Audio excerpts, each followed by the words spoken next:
এই বাপ, তোমরা যারা সিজদা করো না, তোমরা বলো না বাজান, বলো না। এই দরদি ভাই চিৎকার করে বললাম, তুমি যদি বলো তোমার পায়ে ধরতে, আমি পায়ে ধরতে রাজি। তুমি যদি বলো তোমারে জড়িয়ে ধরে কাঁদতে, আমি কাঁদতে রাজি। তুমি বলো কেন আল্লাহর সাথে রাগ করলা? কেন আল্লাহর সাথে রাগ করলা? কেন আল্লাহর সাথে নারাজ হইলা? কেন সেজদা কপালে জুটলো না? কেন মালিকের সাথে সারাদিনের এত কিছুর বিনিময়ে আল্লাহ তাআলা একটা মিস কল দিলে, 2 সেকেন্ডের একটা মিস কল দিলে বন্ধু তুমি টের পাও তোমার মোবাইলে মিস কল আসছে। এত বড় মসজিদে 6টা মাইকের হরন দিয়া আল্লাহু আকবার বলে তোমারে ডাক দেয়, তোমার একটা বারও কানে লাগে না, বিবেকে লাগে না। তোর মতো সত্য ডাকাত, তোর মতো পাষাণ বেটার কে হইতে পারে? বেটা কথা বলেন না কেন? তুই ডাকাত, কত বড় ডাকাত।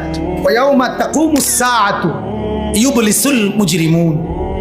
আল্লাহ তাআলা বলেন যখন হাসরের মাঠ কায়েম হবে, হাসরের মাঠ যখন কায়েম হবে, নাফরমানরা, পাপীরা, সমস্ত অপরাধীরা হাসরের মাঠের দৃশ্য এক নজর চতুর্দিক দেখার পর, অবস্থাটা উপলব্ধি করার পরই ইউবলিসুল মুজরিমুন, আল্লাহ বলে সব পাপীরা একেবারে ভেবাচেকা, একেবারে এলোমেলো, অস্থির, পেরেশান হয়ে যায়।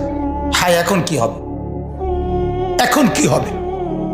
হাসরের ময়দানে দাঁড়িয়ে দেখবে আল্লাহ নবী সাল্লাল্লাহু আলাইহি সাল্লাম বলেন 2টা কদম, শুধুমাত্র 2 পাও রাখা যায় যতটুকু জায়গা। আল্লাহ রাসূল সাল্লাল্লাহু আলাইহি সাল্লাম বলেন একজন মানুষ হাসরের ময়দানে শুধু এতটুকু জায়গায় বরাদ্দ পাবে। এক সুতা ডানে বামে সামনে পিছনে আগ পিছ করতে পারবে না, 1 সেকেন্ডের জন্য বসতেও পারবে না। আল্লাহ তাআলা কোরআনুল কারীমের মধ্যে বলছে ইয়াউমা ইয়াকুমুন নাস লিরাব্বিল আলামিন, রব্বুল আলামিনের সামনে সবগুলো মানুষ দাঁড়িয়ে থাকবে। দাঁড়ানো দাঁড়ানো দাঁড়ানো থাকবে, দাঁড়িয়েই থাকবে। মাথার 1.5 হাত উপরে সূর্য। আল্লাহ বলবে সূর্য তোর সমস্ত তাপ আজ ছেড়ে দে, খুলে দে তোর সব তাপ।